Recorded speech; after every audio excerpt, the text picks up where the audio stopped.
Donald Trump admitting that Hillary Clinton certainly does have experience. The problem, Mr. Trump says, is it's bad experience. Take a look. Hillary has experience, but it's bad experience. We have made so many bad deals during the last... So she's got experience, that I agree, but it's bad experience. Whether it's the Iran deal that you're so in love with, where we gave them $150 billion back, whether it's the Iran deal, whether it's anything you can... You almost can't name a good deal. I agree. She's got experience, but it's bad experience. And this country can't afford to have another 4 years of that kind of experience. All right, former British opposition leader Nigel Farage joining us right now. Nigel, you had an interesting take on this, among others, saying that no matter how smoothly you do in a debate, if you look like a candidate who's outdated and the policies you advocate are sort of a dismiss, it doesn't matter how smoothly you do. Did I get the gist of that right?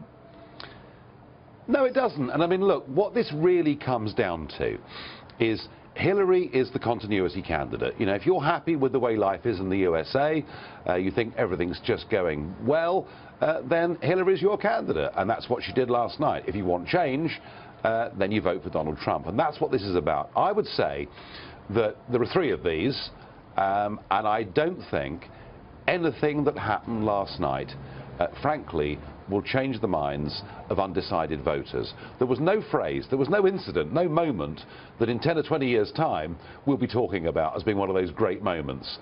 We've got Louisiana and Vegas to come, and who's to say, maybe there will be a knockout blow in one of those debates. But just because, you know, the liberal media say, gosh, didn't Hillary look composed? Wasn't her poise great? Well, do you know, in a way, yes, her poise was great, but it's not about that.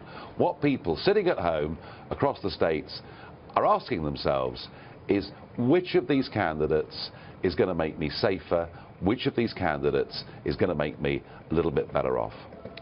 You know, you guys do a lot more debating in Great Britain than we do. I mean, not just the back and forth in Parliament means your top folks, including yourself, were and are well seasoned at this.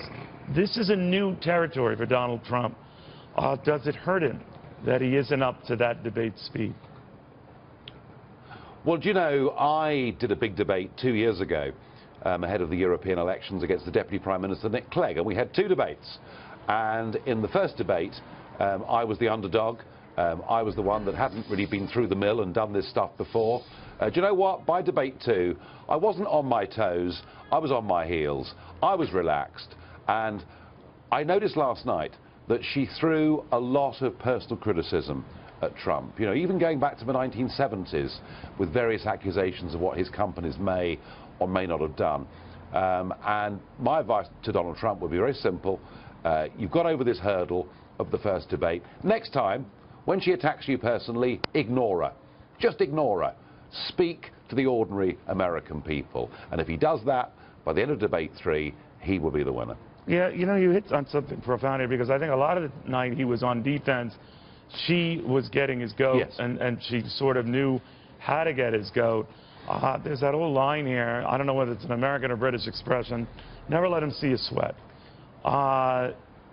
So in the next debate, what would you tell him to do? On tax, where she did, I think, surprise him a little bit. You know, point out, look, I'm 70 years old, you know, I've paid a lot of tax over the last 50 years. Deal with it. Brush it off. Spend 5 seconds on it. And on the racism point, and there's no doubt she will come back to this again and again and again, making these really somewhat ridiculous, but in a way personally quite wounding accusations. I think the way you deal with being called racist when you're not is just to say, look, you know, the only people that say I'm racist are those who aren't prepared to confront the immigration issue and then move on to your territory. Don't defend. You know, listen, she's been well briefed, she's been well trained, she is a professional career politician. She's good at this stuff. Don't let her dictate the agenda. Frankly, ignore her criticisms and speak to a bigger audience. And that's what he needs to do. And do you know something?